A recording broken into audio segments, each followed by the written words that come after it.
शादी का खुशनुमा माहौल था। शहनाइयों की गूंज, चारों तरफ रोशनी की चकाचौंध और हवा में तैरती मिठाइयों की महक। मंडप के बीचों बीच दूल्हा दुल्हन पवित्र अग्नि के फेरे ले रहे थे। पंडित जी के मंत्रोच्चार के बीच बाराती और दुल्हन की सहेलियां मस्ती के मूड में थे। दूल्हा दुल्हन पर आशीर्वाद के फूल बरसाते बरसाते युवा मंडली आपस में ही एक दूसरे पर फूल फेंक कर शरारत करने लगी। इस हंसी मजाक और शोर शराबे से दूर आदित्य एक तरफ शांत खड़ा था। उसका ध्यान इन सब बचकानी हरकतों पर बिल्कुल नहीं था। लेकिन तभी उसकी नजरें ठहर गईं। हाथों में पूजा की थाली लिए एक बेहद खूबसूरत लड़की मंडप की ओर बढ़ रही थी। उसकी चाल में एक सादगी और चेहरे पर गजब का नूर था। इसी बीच दूल्हे के दोस्तों ने शरारत में फूलों का एक बड़ा सा गुच्छा हवा में उछाला, जो सीधे उस लड़की के चेहरे से जा टकराया। कुछ पंखुड़ियां उसके बालों में उलझ गईं और कुछ उसकी आंखों के सामने से होती हुई गिरी। लड़की का पारा चढ़ गया। उसने गुस्से में अपनी भौहें सिकुड़ी और तीखी आवाज में बोली, कौन है ये बदतमीज? उसकी आवाज सुनकर आदित्य का ध्यान पूरी तरह उसी पर टिक गया। फूलों की उस गिरती हुई बारिश के बीच से जब उसका चेहरा सामने आया, तो आदित्य को लगा मानो कोई परी सीधे आसमान से जमीन पर उतर आए हो। लड़की ने सामने खड़े बारातियों को घूरते हुए कहा, यहाँ शादी हो रही है। वहाँ दूल्हा दुल्हन पर फूल फेंकने के बजाय अंधे लोग कहाँ फूल फेंक रहे हैं।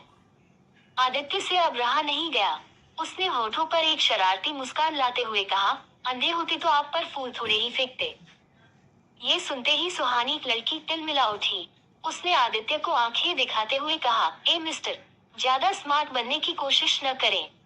अरे कोशिश की क्या जरूरत, मैं तो हूँ ही स्मार्ट, आदित्य ने कॉलर सीधा करने के अंदाज में कहा। फिर मंडप की तरफ इशारा करते हुए बोला, और अब इनकी तो शादी यानी बर्बादी हो ही गई है, फिर क्या इन पर फूल फेंकना।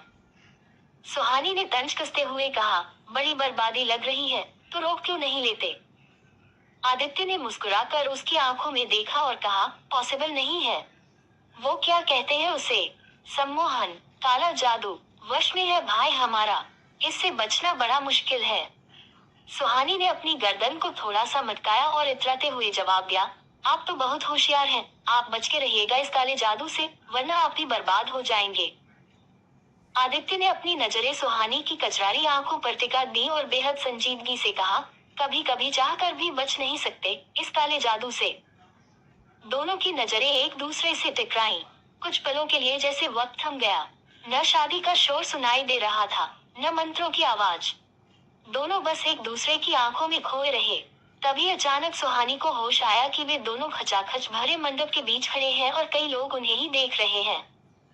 उसने तुरंत अपनी नजरें हटाई, आदित्य को एक तीखी और बनावटी गुस्से वाली नजर से देखा और वहां से मुड़कर जाने लगी। आदित्य ने पीछे से आवाज लगाई, सुनिए जरा, बचने का उपाय तो बताते जाए। सुहानी रुकी। अपनी पीठ फेरे फेरे ही उसने थोड़ा सा सिर घुमाया और एक दिलकश मुस्कान के साथ जवाब दिया, बर्बाद हो जाए। ये कहकर वह तेजी से भीड़ में ओझल हो गई और वहां खड़े बाराती दोनों की इस नोक झोंक को देखकर हंसी टिटोली करने लगे। शादी की रस्में पूरी हुई और विदाई का वक्त आया।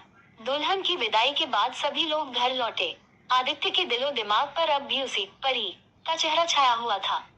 वह बार बार खुद से कह रहा था कि काश उसने उसका नाम पूछ लिया होता। अगले दिन घर में बहू के स्वागत की रस्में चल रही थी। आदित्य सोफे पर बैठा मोबाइल चला रहा था। तभी उसकी भाभी नई दुल्हन ने आवाज दी, आदित्य जरा देखना, मेरी छोटी बहन आई है, उसे अंदर ले आओ। आदित्य जैसे ही मुख्य दरवाजे की तरफ बढ़ा, उसके होश उड़ गए। सामने वही लड़की खड़ी थी जिसके हाथों में कुछ बेइज्जत थे। दोनों एक दूसरे को देखकर चौंक गए। तुम, दोनों के मुंह से एक साथ निकला। तभी आदित्य की माँ वहां आई और बोली, अरे आदित्य, खड़े खड़े क्या देख रहा है? अपनी शालू भाभी की छोटी बहन सुहानी के हाथ से बैग ले, अब से यह हमारी मेहमान हुई। सुहानी ने तुरंत अपने चेहरे पर एक शरारती मुस्कान लाते हुए कहा, नमस्ते आंटी जी। पर आंटी, आपके बेटे को काले जादू से बहुत डर लगता है, जरा इनसे कहिए कि संभल कर रहें, कहीं सच में बर्बाद न हो जाएं। माँ तो ये बात नहीं समझ पाई और हंसकर अंदर चली गई, लेकिन आदित्य मुस्कुरा उठा। उसे समझ आ गया था कि किस्मत ने उन दोनों के बीच एक अनोखा रिश्ता तय कर दिया है। अब शादी का घर, रोज के ताने बाने और सुहानी आदित्य की यह मीठी तकरार आगे क्या मोड़ लेती है, ये देखना वाकई दिलचस्प होने वाला था। आदित्य के कजन भाई की शादी थी ये और उनका रिसेप्शन था, इस वजह से सुहानी दीदी के ससुराल आई थी रिसेप्शन में शामिल होने। ये देख आदित्य बड़ा खुश था। माँ के अंदर जाते ही आदित्य ने सुहानी के हाथों से बैग लिए और एक कदम आगे बढ़ाकर धीमे से फुसफुसाया, वैसे सुहानी जी, मेहमानों का स्वागत तो मुस्कुराहट से होता है, आप तो आते ही ताने मारने लगी। सुहानी ने अपनी नाक सिकुड़ी और बिना कोई जवाब दिए शालू दीदी के कमरे की तरफ बढ़ गई। आदित्य वहीं खड़ा मुस्कुराता रहा। उसके भाई राहुल की शादी का ये जश्न अब उसके लिए और भी मजेदार होने वाला था, क्योंकि आज ही शाम को ग्रैंड रिसेप्शन था। शाम ढलते ही पूरा वेन्यू रोशनी से जगमगा उठा। आदित्य ब्लैक सूट में बेहद हैंडसम लग रहा था। वह मेहमानों की खातिरदारी में लगा था, लेकिन उसकी नजरें लगातार दरवाजे पर टिकी थी। सोच रहा था सुहानी अभी तक नहीं आई। तभी उसकी धड़कनें जैसे थम सी गईं। पेस्टल पिंक कलर के लहंगे में कमर तक आ रहे बालों को खुला छोड़े सुहानी रिसेप्शन हॉल में दाखिल हुई। सादगी और खूबसूरती का ऐसा मेल कि आदित्य बस देखता ही रह गया। मौका पाकर आदित्य स्टेज के पास सुहानी के करीब पहुंचा। उस वक्त सुहानी ठंडी ड्रिंक का ग्लास हाथ में लिए खड़ी थी। इतनी भी कातिल बनके नहीं आना चाहिए महफिल में, काले जादू का असर सीधे दिल पर होता है, आदित्य ने उसके पास खड़े होकर कहा। सुहानी ने चौंक कर उसे देखा, फिर अपनी ड्रिंक की चुस्की लेते हुए बोली, मिस्टर आदित्य जी, अपनी ये फ्लर्ट करने की आदत बदल लीजिए, वरना दीदी से कहकर आपकी क्लास लगवा दूंगी। अरे, शिकायत की क्या जरूरत, आप खुद ही सजा दे दीजिए, मंजूर होगी। आदित्य ने अपनी जादुई मुस्कान बिखेरी।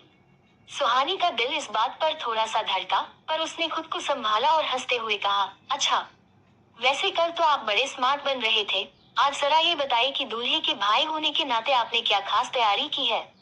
सुना है आप बहुत अच्छा गाते हैं। सुना है या मेरे बारे में पूरी रिसर्च की है। आदित्य ने आंख नचाते हुए पूछा। सुहानी का चेहरा थोड़ा सा लाल हो गया। उसने बात घुमाते हुए कहा, ज्यादा हवा में मत उड़िए, वो तो दीदी बता रही थी।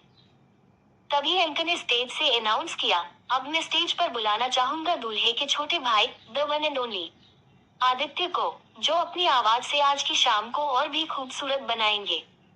सबने तालियां बजाईं। आदित्य ने सुहानी की तरफ देखा और कहा, ये परफॉर्मेंस खास आपके लिए, सुनकर गौर कीजिएगा। आदित्य स्टेज पर गया, माइक हाथ में लिया और गिटार की धुनों के साथ गाना शुरू किया।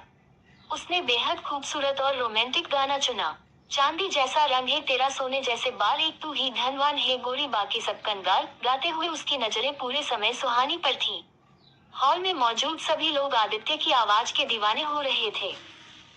सुहानी का दिल तो जैसे उस आवाज में कहीं खो गया था। उसे समझ आ गया था कि यह लड़का जितना बातूनी है, उतना ही दिल का साफ और टैलेंटेड भी है और उसे पसंद करता है। उसके दिल में भी अब कुछ जज्बात उमड़ रहे थे।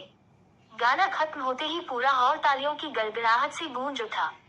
सुहानी भी खुद को तालियां बजाने से रोक नहीं पाई। स्टेज से उतरकर आदित्य सुहानी के पास जाने के मौके ढूंढ रहा था। वैसे तो इतने मेहमान थे। मौका पाते ही वो सुहानी पास आया। तो कैसी रही बर्बादी की शुरुआत। सुहानी ने इस बार गुस्सा नहीं किया। उसका चेहरा शर्म से गुलाबी हो गया। उसने मुस्कुराकर आदित्य की आंखों में देखा और कहा, मानना पड़ेगा, आवाज में जादू तो है आपके। काले जादू से ज्यादा, आदित्य ने शरारत से पूछा। शायद थोड़ा सा ज्यादा, सुहानी ने नजरें झुकाते हुए कहा। आदित्य, किसी ने आवाज लगाई। हे भगवान, ये लोग को चैन क्यों नहीं है। 2 मिनट कोई बात भी नहीं करने देता। मैं अभी आया। सुहानी जी, आप यही वेट कीजिएगा। फंक्शन और लोगों के बीच बराबर सुहानी और आदित्य एक दूसरे को देख लेते थे, पर बात करने का मौका नहीं मिल रहा था। रिसेप्शन की रात धीरे धीरे ढल रही थी। विदाई और फंक्शन के बाद मेहमान जाने लगे थे। सुहानी भी अपने माता पिता के साथ घर लौटने की तैयारी कर रही थी। जाते जाते आदित्य उसके पास आया। इस बार उसकी आंखों में शरारत की जगह एक अजीब सा ठहराव था। तो अब कब मिलना होगा, आदित्य ने पूछा। सुहानी ने अपनी गाड़ी की तरफ देखा, फिर आदित्य की तरफ मुड़ी।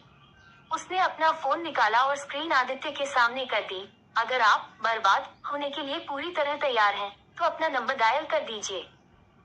आदित्य के चेहरे पर एक बड़ी सी मुस्कान तैर गई।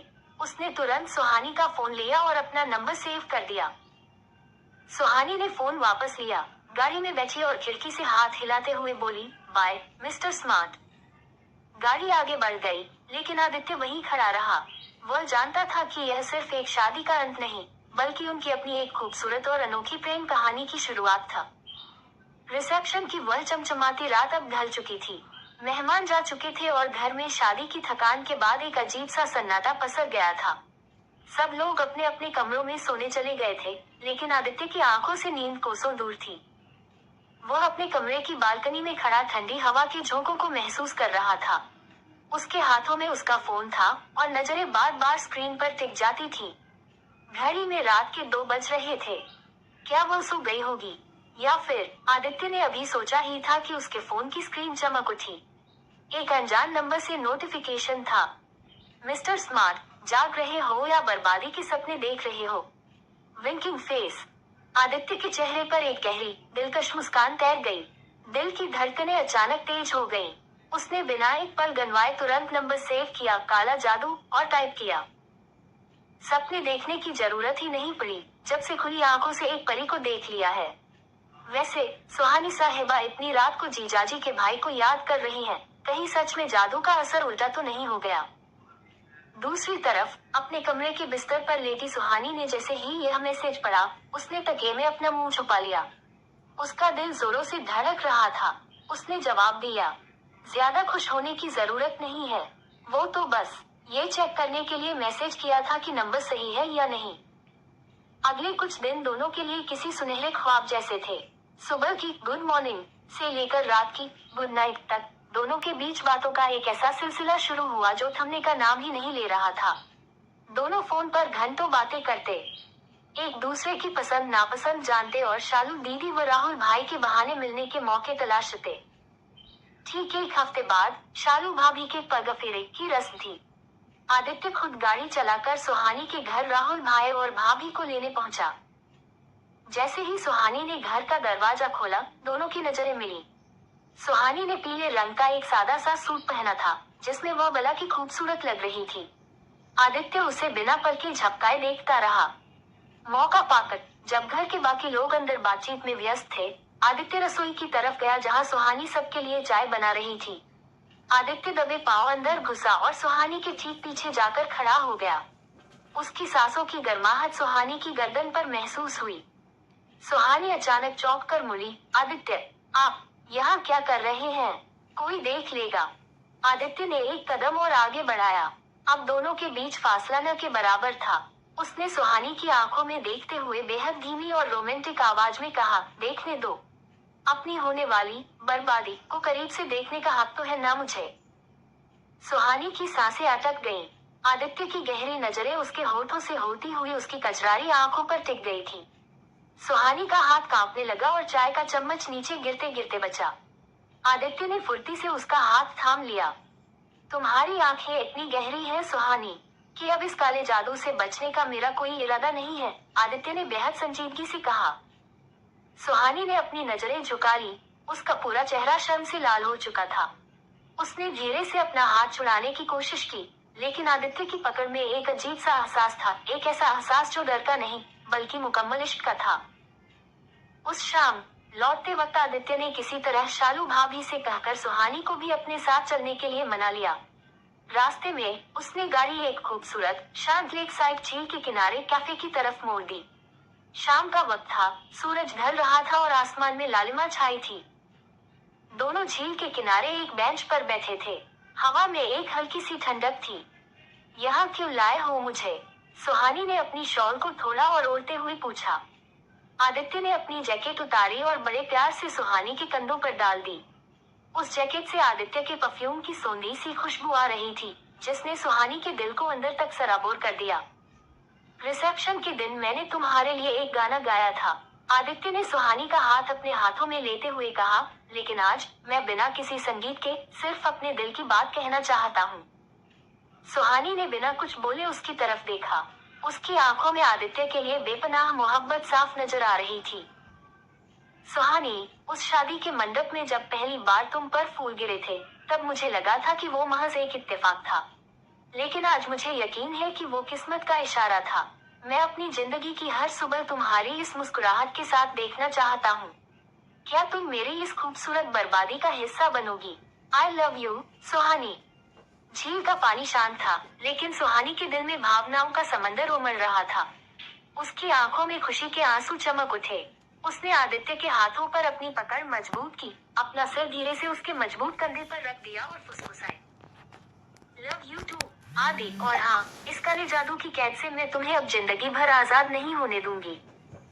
आसमान में पहला तारा चमक उठा था, जो जमीन पर शुरू हुई इस नई, रूहानी और बेहद रोमांटिक प्रेम कहानी का गवाह बन रहा था।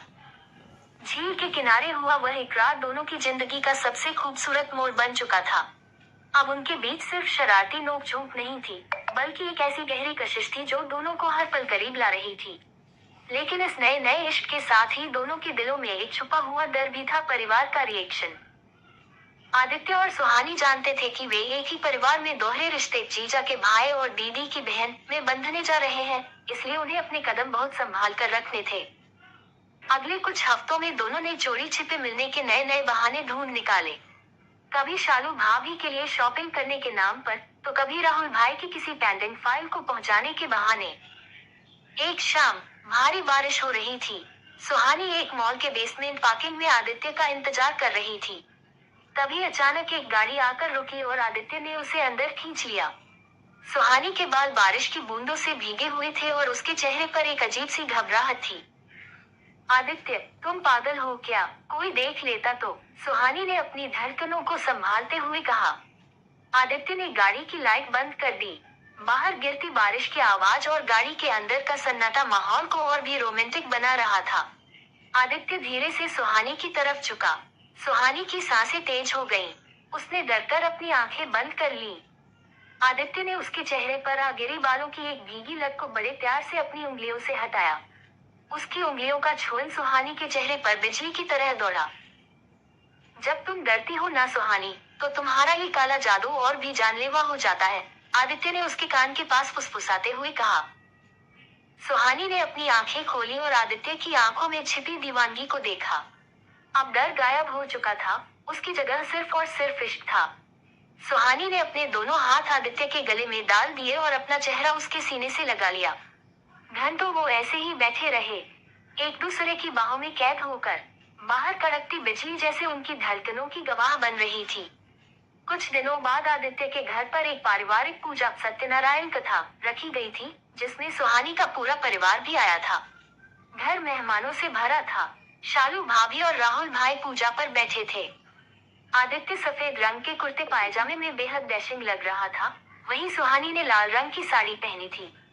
वो सचमुच किसी शादीशुदा दुल्हन जैसी चमक रही थी। भीड़ के बीच भी दोनों की नजरें एक दूसरे को ढूंढ रही थीं। पहला इशारा। जब सुहानी सबको प्रसाद बांट रही थी, आदित्य ने चुपके से उसे देखा और अपने होठों से "यू लुक गॉर्जियस" का इशारा किया।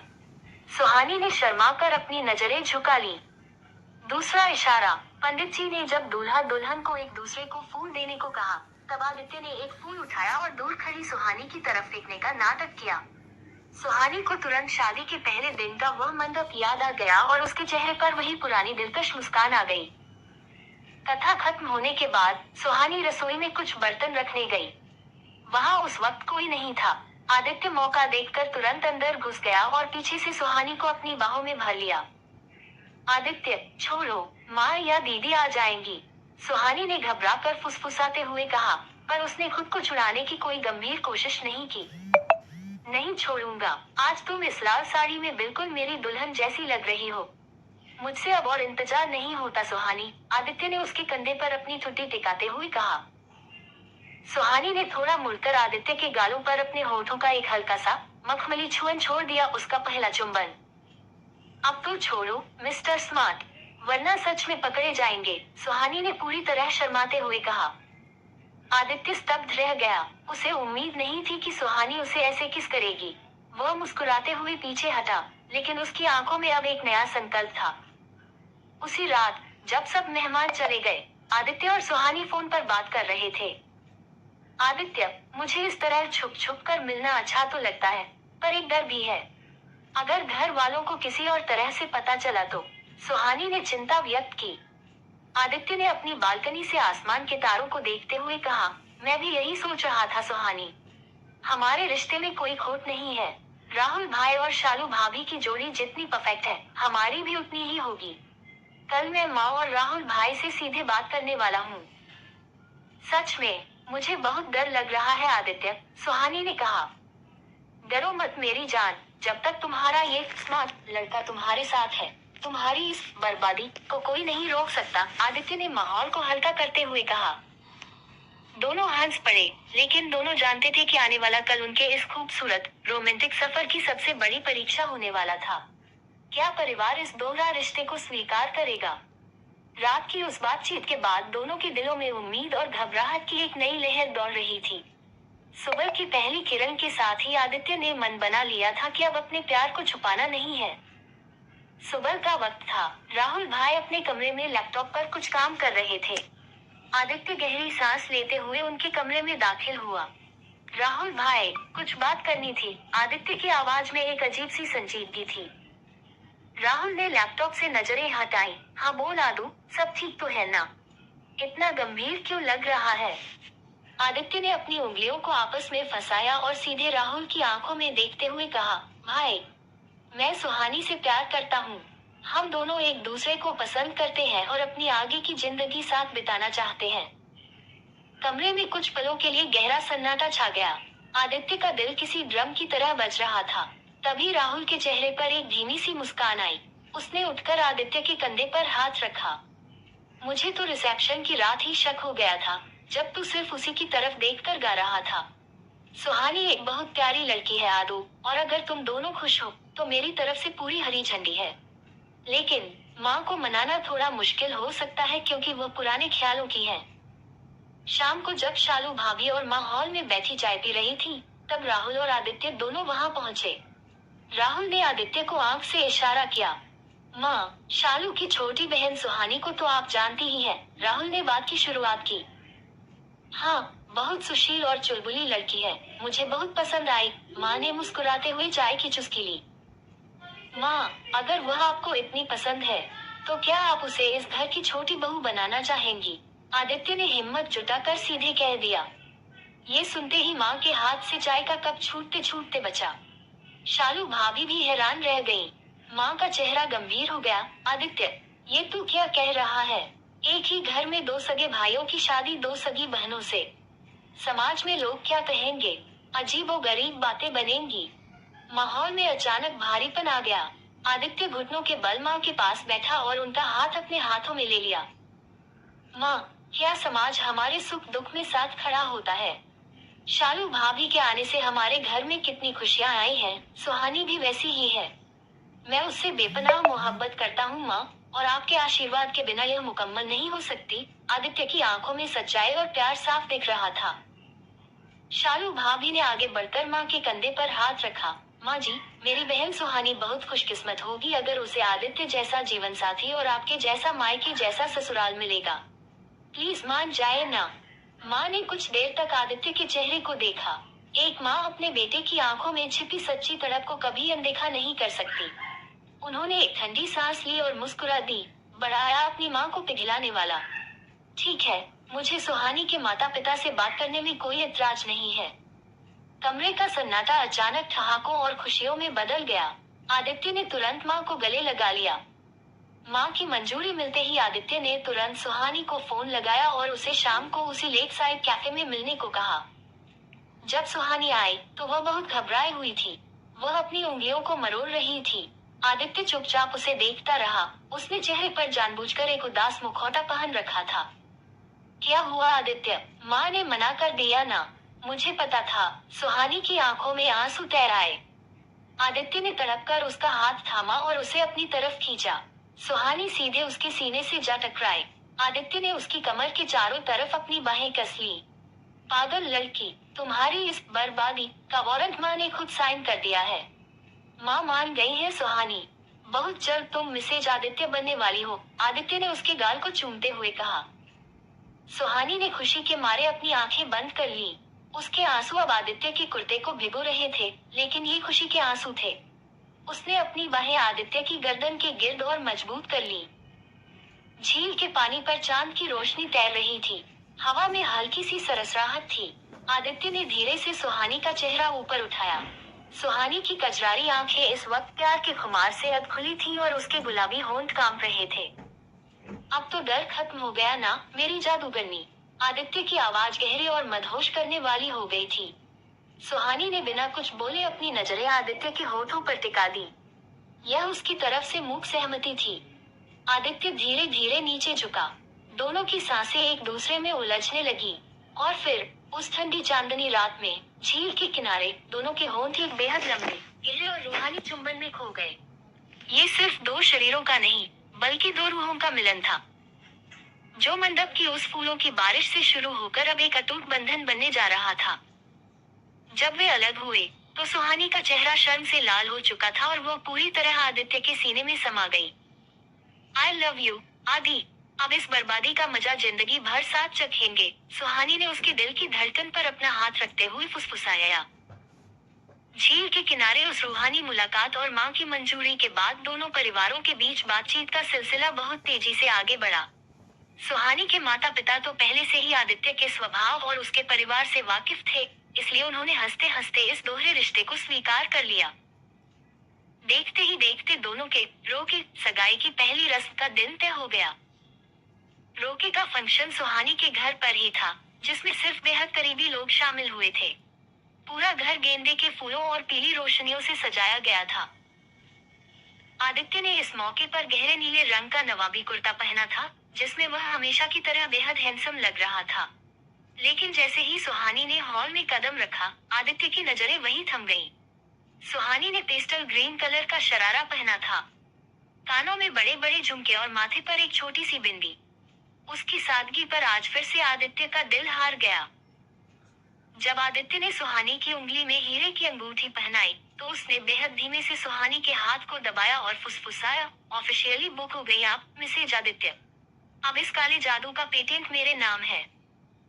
सुहानी ने अपनी सहेलियों के पीछे छुपते हुए उसे आंखें दिखाईं, पर उसके चेहरे की लाली उसकी खुशी बयां कर रही थी। फंक्शन खत्म होने के बाद सभी लोग नीचे खाना खाने और बातचीत में व्यस्त हो गए। शालू भाभी ने मौका देखकर आदित्य को इशारा किया और सुहानी को चुपके से छत पर भेज दिया। आदित्य दबे पांव छत पर पहुंचा। रात का वक्त था, ठंडी हवा चल रही थी। सुहानी अकेले खड़ी तारों को देख रही थी। आदित्य ने पीछे से आकर धीरे से उसकी दोनों बाहों को थाम लिया और उसे अपने सीने से सटा लिया। आदित्य, कोई आ जाएगा, अब तो हमारी सगाई भी हो गई है, अब तो थोड़ा सब्र करो। सुहानी ने मुस्कुराते हुए थोड़ा पीछे हटने की कोशिश की। सगाई ही तो हुई है, शादी थोड़ी। और जब तक शादी नहीं होती, तब तक का ये जो वक्त है ना, ये सबसे हसीन होता है, आदित्य ने उसके कान के पास अपनी जादुई आवाज में कहा। उसकी सांसों की छून से सुहानी के रोंगटे खड़े हो गए। सुहानी पीछे मुड़ी और आदित्य के कुर्ते के बटन से खेलते हुए बोली, अच्छा जी।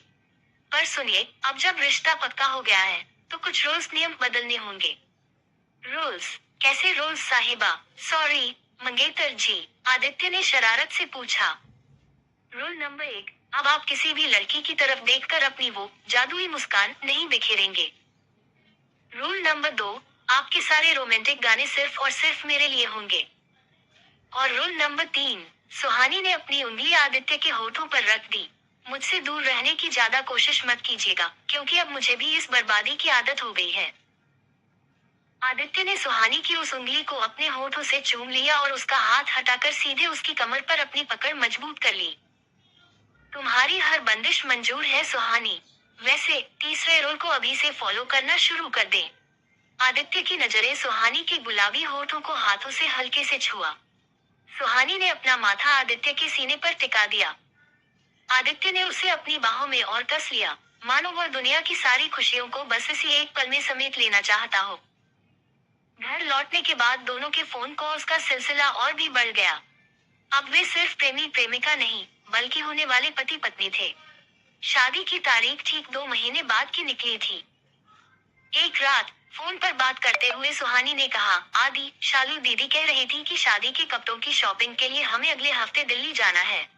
राहुल जी और दीदी भी साथ चल रहे हैं। दिल्ली? वो भी राहुल भाई और भाभी के साथ? इसका मतलब? आदित्य ने दिमाग दौड़ाया। होटल में 2 अलग कमरे होंगे, पर शॉपिंग के बहाने हमें पूरे रास्ते साथ रहने का मौका मिलेगा। तुम्हारा दिमाग हमेशा खुराफात ही क्यों सोचता है, आदि? सुहानी फोन के दूसरी तरफ हंस पड़ी। खुराफात नहीं मेरी जान, इसे स्मार्ट प्लानिंग कहते हैं। तैयार हो जाओ, दिल्ली की इस ट्रिप पर हमारा रोमांस एक नया मोड़ लेने वाला है, आदित्य ने मुस्कुराते हुए कहा। अब दोनों को इंतजार था उस सफर का, जहां परिवार की नजरों से बचकर उन्हें अपने प्यार के और भी हसीन पल चुराने थे। दिल्ली की सुबह हल्की धुंध और सुहाने मौसम के साथ उनका स्वागत कर रही थी। पुरानी दिल्ली की तंग गलियों से लेकर करोल बाग के बड़े बड़े शोरूम्स तक हर तरफ सिर्फ शादियों के कपड़ों की ही रौनक थी।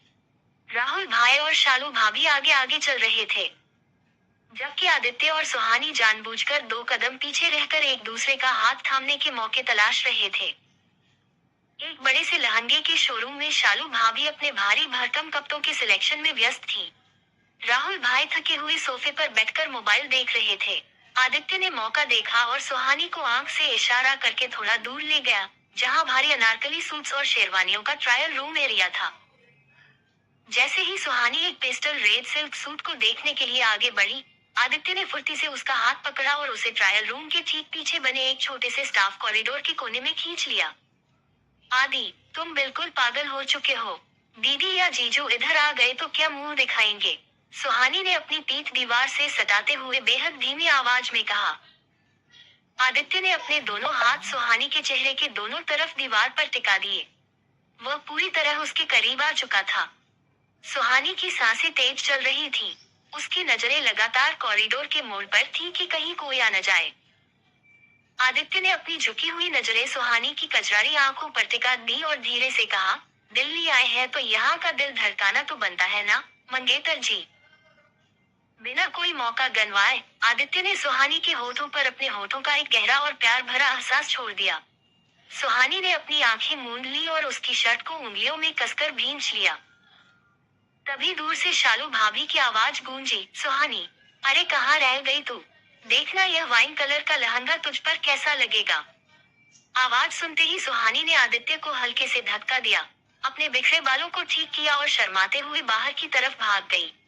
आदित्य अपनी शर्ट के कॉलर को ठीक करते हुए मुस्कुराया और उसके पीछे पीछे आ गया। शॉपिंग की थकान के बाद शाम को राहुल भाई ने कहा, यार आदू, इतनी दूर दिल्ली आए हैं तो थोड़ा इंडिया गेट की तरफ ड्राइव पर चलते हैं। मौसम भी बहुत बढ़िया हो रहा है। गाड़ी राहुल भाई चला रहे थे और शालू भाभी आगे बैठी थी। आदित्य और सुहानी गाड़ी की पिछली सीट पर बैठे थे। बाहर दिल्ली की सड़कें रोशनियों से नहा उठी थी और एफएम पर धीमा सा रोमांटिक म्यूजिक बज रहा था। शालू भाभी और राहुल भाई आपस में किसी रिश्तेदार की बात करने में मशगूल थे। आदित्य ने चुपके से पिछली सीट पर अपना हाथ आगे बढ़ाया और सुहानी की मखमली हथेलियों को अपनी उंगलियों में जकड़ लिया। सुहानी ने चौंककर आदित्य की तरफ देखा। आदित्य खिड़की से बाहर देख रहा था जैसे उसने कुछ किया ही न हो, पर उसके हाथ की पकड़ बहुत मजबूत थी। सुहानी ने अपनी उंगलियों से आदित्य की हथेली पर धीरे से कुरेदना शुरू किया। आदित्य ने थोड़ा सा मुड़कर देखा। सुहानी की आंखों में इस वक्त एक अजीब सी शरारत और बेपनाह मोहब्बत का मिला जुला एहसास था। उसने गाड़ी के शीशे में देखा कि भाई भाभी अपनी ही बातों में खोए हैं। तो उसने सुहानी के हाथ को उठाकर अपने होठों से लगा लिया और उसकी उंगलियों के पोरों को चूम लिया। इस शहर की रोशनियां खूबसूरत जरूर है सुहानी, पर मेरे दिल की असली रोशनी तो सिर्फ तुम्हारे इस चेहरे से आती है, आदित्य ने बेहद धीमी आवाज में सुहानी के कान के पास कहा। सुहानी ने मुस्कुराकर अपना सिर आदित्य के कंधे पर टिका दिया। शालू भाभी ने अचानक पीछे मुड़कर देखा तो सुहानी ने बात संभालते हुए कहा, दीदी, शॉपिंग की वजह से सिर में थोड़ा दर्द हो रहा था, इसलिए आदि के कंधे का सहारा ले लिया। शालू भाभी सब समझती थी। उन्होंने राहुल भाई की तरफ देखकर एक अर्थपूर्ण मुस्कान दी और बोली, कोई बात नहीं छुटकू, आराम कर ले। अब तो वैसे भी यह कंधा जिंदगी भर के लिए तेरा ही है। ये सुनकर सुहानी का चेहरा और भी गुलाबी हो गया। रात के करीब 11 बजे सभी लोग होटल वापस लौट आए। राहुल और शालू अपने कमरे में चले गए, जबकि सुहानी और आदित्य के कमरे पास पास ही थे। सुहानी अपने माता पिता के न होने की वजह से अकेले कमरे में थी। थकान के बावजूद दोनों को नींद नहीं आ रही थी। आदित्य अपने कमरे की बालकनी में आकर खड़ा हुआ और सुहानी के कमरे की तरफ देखा।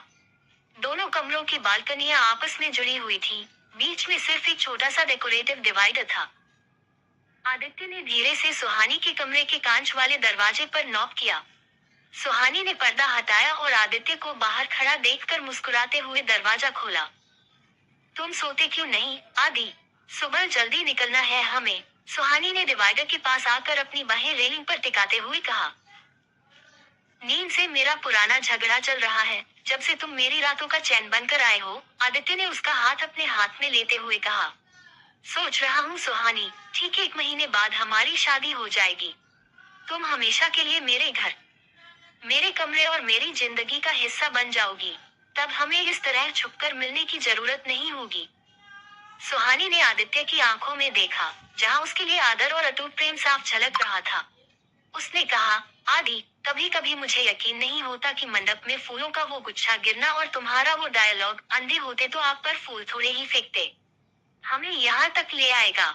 मुझे तुम्हारे इस प्यार से बहुत मोहब्बत है। आदित्य ने डिवाइडर के ऊपर से झुककर सुहानी के गालों को छुआ। और मुझे तुम्हारी इस बर्बादी से। सुहानी, मैं वादा करता हूँ कि शादी के बाद भी हमारे बीच की यह शरारत, यह मीठी तकरार कभी कम नहीं होगी। तुम मेरी जिंदगी का वो काला जादू हो जिसका कोई तोड़ नहीं है। सुहानी ने मुस्कुराकर अपना हाथ आदित्य के चेहरे पर रखा और धीरे से बोली, और तुम मेरे वो मिस्टर स्मार्ट हो जिसके सामने ये जादूगरनी हमेशा के लिए हार चुकी है। ठंडी हवा के झोंकों के बीच दोनों ने एक दूसरे का हाथ थामे हुए आसमान के चांद को देखा। शादी का काउंटडाउन शुरू हो चुका था और दिल्ली की यह ट्रिप उनके प्यार की किताब का एक बेहद खूबसूरत अध्याय बन चुकी थी। अब बारी थी घर लौटने की, जहां शादी की शहनाइयां और रस्में उनका बेसब्री से इंतजार कर रही थी। हाँ, दिल्ली की शॉपिंग से लौटने के बाद वक्त जैसे पंख लगाकर उड़ने लगा। देखते ही देखते वह महीना भी आ गया जिसका आदित्य और सुहानी को बेसब्री से इंतजार था। दोनों के घरों में शादियों की रस्में शुरू हो चुकी थी। पूरा घर रिश्तेदारों की चहल पहल, गीतों की गूंज और ढोलक की थाप से गूंज रहा था। शादी का पहला बड़ा फंक्शन था हल्दी की रस्म। चूंकि दोनों परिवार अब एक दूसरे के बेहद करीब थे, इसलिए ये तय हुआ कि हल्दी का फंक्शन एक ही कॉमन वेन्यू पर मनाया जाएगा। आदित्य पीले रंग के कुर्ते में तैयार होकर सोफे पर बैठा था। उसकी भाभी शालू और माँ ने उसे घेर रखा था और हंस हंसकर उसके चेहरे, हाथों और पैरों पर हल्दी मल रही थी। आदित्य की नजरें बार बार उस पर्दे की तरफ जा रही थी, जिसके दूसरी तरफ सुहानी की हल्दी चल रही थी। तभी शालू भाभी ने शरारत से कहा, अरे माँ जी, देवर जी की नजरें तो कहीं और ही टिकी हैं। चलिए इनकी थोड़ी मदद कर देते हैं। शालू भाभी ने आदित्य के गाल से ढेर सारी हल्दी अपनी हथेलियों पर ली और पर्दे के पार सुहानी के पास चली गई। सुहानी उस वक्त पीले रंग की खूबसूरत साड़ी पहने, फूलों के गहने सजाए बैठी थी। शालू भाभी ने मुस्कुराते हुए वही आदित्य के हिस्से की हल्दी सुहानी के गोरे गालों पर लगा दी। हल्दी का मिलन, रस्म का पहला एहसास। जैसे ही आदित्य के नाम की हल्दी सुहानी के गालों को छुई, सुहानी के चेहरे पर एक गहरी लाली छा गई। उसने दूर से ही पर्दे के पीछे खड़े आदित्य की परछाई को महसूस किया।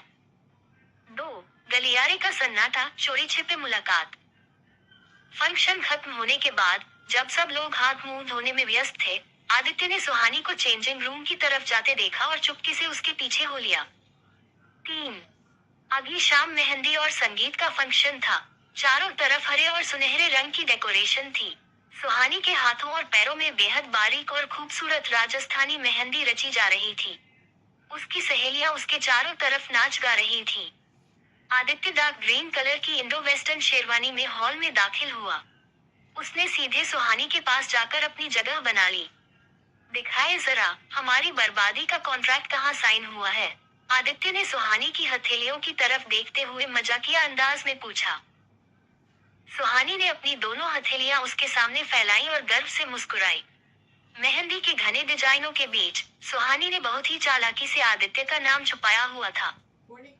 ढूंढ कर दिखाए मिस्टर स्मार्ट। अगर आपने 5 मिनट में इस मेहंदी में अपना नाम ढूंढ लिया, तो शादी के दिन जो कहेंगे वो मानूंगी। और अगर हार गए, तो विदाई के बाद पहली चाय आप बनाकर पिलाएंगे। सुहानी ने चुनौती देते हुए अपनी कजरारी आंखें मटकाई। आदित्य ने जैसे ही उसका नाम ढूंढा, उसने सुहानी के कानों के पास झुककर कहा, जीत तो मेरी पहले ही दिन तय हो गई थी सुहानी, जब तुमने कहा था बर्बाद हो जाए। चाय तो मैं वैसे भी पिला देता, पर अब शादी के दिन का रिवॉर्ड याद रखना। आखिरकार वह बड़ा दिन आ ही गया। शादी का भव्य मंडप सज चुका था। शहनाइयों की मधुर धुन हवा में तैर रही थी। ठीक उसी तरह जैसे कुछ महीने पहले राहुल भाई की शादी में हुआ था। चारों तरफ रोशनी की चकाचौंध थी और हवा में मिठाइयों की महक थी। पर इस बार दूल्हा कोई और नहीं, खुद आदित्य था। आदित्य क्रीम कलर की शाही शेरवानी और मैरून साफा बांधे मंडप में बैठा था।